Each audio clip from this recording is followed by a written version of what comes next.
అందరికీ నమస్కారం, శుభోదయం. Welcome to money master. వాళ్ళ 5th Jan Monday international markets performance అలాగే మన మార్కెట్స్ గురించి మాట్లాడుకుందాం.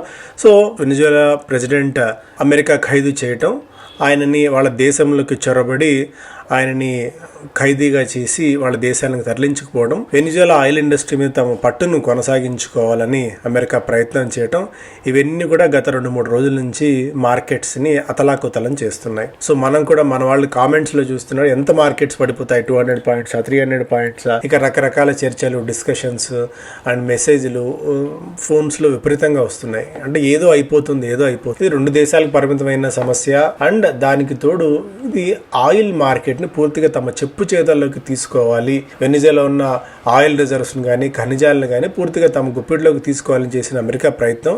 సో ఇమీడియట్గా నీజర్క్ రియాక్షన్గా మన మార్కెట్స్ ఏదో కుప్పగొలిపోతాయి, 200 పాయింట్లు 300 పాయింట్లు, అంత ఇంపాక్ట్ అయితే ఇంక కనిపించట్లేదు. ఆయిల్ కూడా బేసిక్గా ఆయిలే $60-61 దగ్గర ట్రేడ్ అవుతుంది, పెద్దగా ఆయిల్ మీదే ఇంపాక్ట్ లేదు.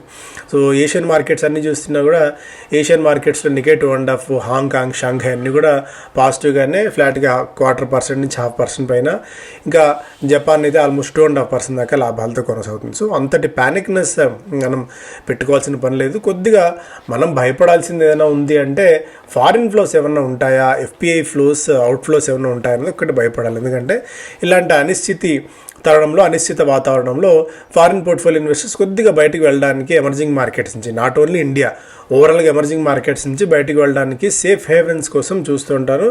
సో ఇలాంటి పరిస్థితులు ఏదైనా వచ్చినప్పుడు ప్యానిక్నెస్ ఏదైనా ఉంటుందేమో ఒక భయంతో అమ్మకాలకి తెగబడి సో వాళ్ళ దేశాల వైపు, బాండ్ మార్కెట్ వైపు వెళ్ళడం అనేది సాధారణంగా పరిపాటి. అంతే తప్ప ఓవర్ ప్యానిక్నెస్. ఇప్పుడు ఈ ఎఫ్పిఐ ఫ్లోస్ కనుక బయటికి వెళ్తే ఆటోమేటిక్గా కొద్దిగా రూపీ స్టెబిలైజ్ అయిన రూపీ మళ్ళీ కొద్దిగా బలహీనపడే అవకాశం ఉంటుంది. బాండ్ మార్కెట్ మీద కొద్దిగా ఇంపాక్ట్ ఉంటుంది, కానీ ఓవరాల్గా ఈక్విటీ మార్కెట్స్ మీద అండ్ ఓవరాల్ మార్కెట్స్ మీద విపరీతమైన ఆందోళనకరమైన పరిస్థితి ఉండకపోవచ్చు. ఒకవేళ ఉన్నా మేబీ ఫస్ట్ హాఫ్లో కొద్దిగా జర్క్ రియాక్షన్ ఉన్నా కూడా తర్వాత మార్కెట్స్ మళ్ళీ రీబౌండ్ అయ్యే అవకాశాలు ఎక్కువ. బై అండ్ డిప్స్ అన్న ఆపర్చునిటీ అయితే ప్రస్తుతం మనం చూడవచ్చు.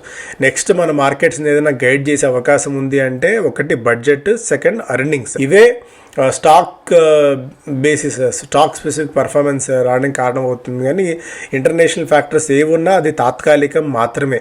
వెనిజులా నుంచి మనం ఆయిల్ దిగుమతి చేసుకోవడం ఎప్పుడో 2000-2010 దాదాపుగా అక్కడి నుంచి మనం తగ్గించుకుంటూ వచ్చాం. ఇతర మార్కెట్స్ నుంచి మనకు ఆయిల్ వస్తుంది.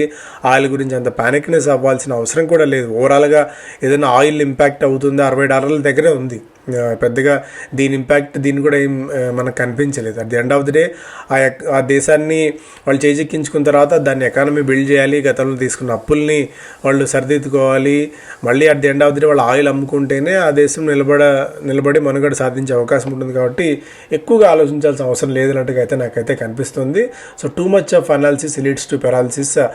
మనం పెట్టిన 100 కోట్లు 1000 కోట్ల రూపాయల పెట్టుబడులు ఏం మనం పెట్టలేదు. సో మన పోర్ట్ఫోలియోకి అంత అంత ప్యానిక్ అవ్వాల్సిన అవసరం కూడా ఏమీ లేదు. మన పోర్ట్ఫోలియో సైజెస్కి అట్లీస్ట్ ఒక 2 to 3 crores or 5 crores పైన పోర్ట్ఫోలియో ఉంటే వాళ్ళు హెడ్జింగ్ కూడా చేసుకుంటారు. కాబట్టి సో అంతటి ప్యానిక్నెస్ అయితే అవసరం లేదనేది నా థాట్ ప్రాసెస్గా ఈ పాయింట్ ఆఫ్ టైంలో అయితే ఉంది. ఎవరైతే ఇన్వెస్ట్మెంట్స్ చేసి ఉంటారో ఆయా దేశాల్లో, ఇప్పుడు బజాజ్ ఆటో ఉంది, వాళ్ళ దేశానికి కొద్దిగా ఎఫెక్ట్ ఉంది. అంటే అక్కడికి మనం ఎక్స్పోర్ట్స్ అయితే చేస్తున్నాం బైక్స్ని, కొద్దిగా ఇంపాక్ట్ ఉంటుంది దానివల్ల. అది కూడా నీజర్క్ రియాక్షన్ ఉంటుంది తప్ప అదే ఓఎన్జీసీ విదేశీ లాంటి కంపెనీలు అక్కడ దేశాల్లో పెట్టుబడులు పెట్టడం అది కొద్దిగా నీజర్క్ స్టాక్ స్పెసిఫిక్ ఉంటుంది. కానీ బట్ ఓవరాల్గా మార్కెట్స్ విపరీతమైన ప్యానిక్ మోడ్లోకి ఉంటాయన్న థాట్ ప్రాసెస్ నుంచి బయటకు వద్దాం. గోల్డ్ 4410 ఇదే అదునుగా చూసి గోల్డ్ పెరుగుతుంది, సిల్వర్ కూడా పెరుగుతుంది, aluminium all time high hit చేసింది. సో ఇలాంటి అనిశ్చిత వాతావరణం ఉన్నప్పుడు, ఎందుకంటే యుఎస్ అంటే నార్త్ కొరియా అధ్యక్షుడు కూడా నేను కూడా ఏం తక్కువ లేను, ఈ గేమ్లో నేను ఉన్నానని చెప్పి ఆయన కూడా నార్త్ కొరియా అధ్యక్షుడు మిజైల్స్ ఫైర్ చేయటము, calls out US rogue nature అన్నట్టుగా ఆయన చెప్పడం, మళ్ళీ ఈయన ఏమన్నా అందులో వ్యవహారంలోకి వేలు పెడతాడా, ఇతర దేశాలు ఏమన్నా మళ్ళీ అడుగు పెడతాయా, అటు తైపీ, ఎందుకంటే చైనా కూడా కొద్ది యూఎస్కి మద్దతు ఇలాంటి చెప్పి తైవాన్ మీద కూడా దృష్టి పెట్టే అవకాశం ఉంటుంది. ఇలా అన్ని కొద్ది జియో పొలిటికల్ టెన్షన్స్ అనేవి ఈ సంవత్సరం మనం ఎప్పుడైతే యుగాదిలో రాశిఫలాలు చూస్తామో రాశిఫలాలు చూసినప్పుడు సో అలాంటి రాశిఫలాలు 2026లో జియో పొలిటికల్ టెన్షన్స్ అనేవి మరింతగా ఎరప్ట్ అయ్యే అవకాశం అయితే ఉంటాయి. దాన్ని మనం మైండ్లో పెట్టుకుందాం. ఇంకా అదర్ దాన్ దట్ స్టాక్స్ అంటారా, స్టాక్ స్పెసిఫిక్గా ఓవరాల్గా మనకు అంత గొప్పగా, ఎందుకంటే అంత హాలిడే మూడ్లో హాలిడే సీజన్లో ఉన్నాం కాబట్టి ఈ వీక్ నుంచి మనకు కొద్దిగా మొమెంటం బిల్డప్ అయ్యే అవకాశం ఉంటుంది. అంతగా స్టాక్ స్పెసిఫిక్గా విపరీతంగా యాక్టివిటీ ఉంటుందని అయితే అనుకోవట్లేదు. డిమార్ట్ 13% మీరు వృద్ధిని నమోదు చేసింది రెవెన్యూ పరంగా when compared with last year తమ డిసెంబర్ క్వార్టర్లో. And Bajaj finance year on year 15% దాకా జంప్ ఉంది. న్యూ లోన్ బుక్లో క్యూపిడ్ స్టాక్లో 20% మేర క్షీణత చూసాము. బాగా పెరిగిన తర్వాత గట్టి ప్రాఫిట్ బుకింగ్ అయితే క్యూపిడ్లో వచ్చింది. బట్ బెస్ట్ పర్ఫార్మింగ్ క్వార్టర్ చేస్తామని చెప్పి యాజమాన్యం చెప్తుంది. దానికి తోడు రెవెన్యూ విజిబిలిటీ కూడా బాగా ఉంది, ఆర్డర్ బుక్ బాగా ఉండడం వల్ల అనేది కంపెనీ చెప్తున్నమాట. PNB year on year growth global బిజినెస్లో దాదాపు 9.6% వృద్ధి నమోదు సాధించినట్టు వెల్లడించింది. Marico report study operating performance in December quarter supported by resilient demand conditions and improving consumption అని చెప్పి చెప్తుంది. అదే మాట మీద ఉన్నారు వాళ్ళు. శోభ సేల్స్ బుకింగ్లో 52% మీరు వృద్ధి నమోదు చేసినట్టు వెల్లడించింది. బజాజ్ ఆటో ఓవరాల్గా సేల్స్లో వెంజీల సేల్స్ 1% మేర మాత్రమే అని చెప్పి క్లారిఫికేషన్ ఇచ్చింది. And Vedanta has reported a rise in production of aluminum, zinc, iron ore during the December quarter. So ఇవి స్టాక్స్ పరంగా. మిగిలిన స్టాక్స్లో కూడా ఏదైనా యాక్టివిటీ ఉందేమో చూద్దాం కొద్ది గొప్ప. అదాని ఎంటర్ప్రైజ్ 1000 కోట్లు సమీకరించబోతుంది. ఎన్హెచ్పిసి 2000 కోట్ల రూపాయల వరకు బాండ్ జారీ చేయడం ద్వారా సమీకరించబోతోంది. 293 కోట్ల రూపాయల మేర ఆర్డర్స్ మినిస్ట్రీ ఆఫ్ డిఫెన్స్ నుంచి వచ్చినట్టు వెల్లడించింది. ఇవి స్టాక్ స్పెసిఫిక్గా. అరవింద్ గారి ఇంటర్వ్యూ మనం పబ్లిష్ చేసాం నిన్న. సో మంచి ఫీడ్బ్యాక్ అయితే వస్తుంది. సో నెక్స్ట్ 2 to 3 ఇయర్స్కి ఆయన కాన్ఫిడెంట్గా ఉన్న సెక్టార్స్ ఏంటి, అందులో స్పెసిఫిక్గా ఏ అంశాలు ఆయన ట్రాక్ చేస్తున్నారని కూడా ఆయన వివరంగా విశ్లేషించారు. ఇంకా ఒకవేళ చూడకపోతే ఆ ఇంటర్వ్యూని మీరు ఒకసారి చూడండి. ఎకనామిక్ టైమ్స్ ఫస్ట్ పేజ్లో air India set to say Tata to CEO Wilson in cockpit reset. ఎందుకంటే టాటా ఈ ఎయిర్ ఇండియా గతంలో ఎప్పుడూ లేనంత దీన్ని ఒక దౌర్భాగ్యకరమైన పరిస్థితిని, దీన్ని అసలు బయటికి రాలేకపోతుంది. ఆఫ్టర్ మాత్ని కాన్ఫిడెన్స్ దాదాపుగా కోల్పోయింది. సో దాన్ని మళ్ళీ రీస్టోర్ చేసే ప్రయత్నం అయితే చేస్తుంది Air India. Apple amplified India ships out $50 billion iPhones, ఒకటి major అప్డేట్గా.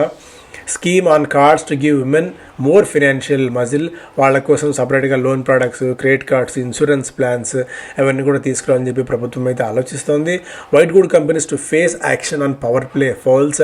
BE will slap penalty, suspend sales of models for flouting, energy saving నామ్స్కి విభిన్నంగా ఏమైనా చేస్తే అని చెప్పి చెప్తుంది. Stocks in focus as new year begins, కొద్దిగా ఓపెన్ ఇంట్రెస్ట్ పెరుగుతూ బుల్లిష్ కనిపిస్తున్న స్టాక్స్ లిస్ట్ ఇది. Uno Minda, Varun beverage, Cholafin, JSW energy, L&T, Tata power, HDFC life లాంటివి మీరు మీ ఒకసారి పాస్ చేసుకొని వీటిని చదువుకునే ప్రయత్నం అయితే చేయండి. స్టాక్ రికమెండేషన్స్ ఐడియాస్ వాళ్ళకి. Nifty could head to 26,800 in Jan, dips a buying opportunity. ముందు కూడా చెప్పుకున్నట్టు డిప్స్ ఏదైనా వస్తే ఒక బయింగ్ ఆపర్చునిటీ అవుతుంది, దాన్ని మీరు దృష్టిలో పెట్టుకోండి. స్టాక్ బెట్స్ ICICI సెక్యూరిటీస్ ఏమో L&T, యూనియన్ బ్యాంక్ని రికమెండ్ చేస్తుంది.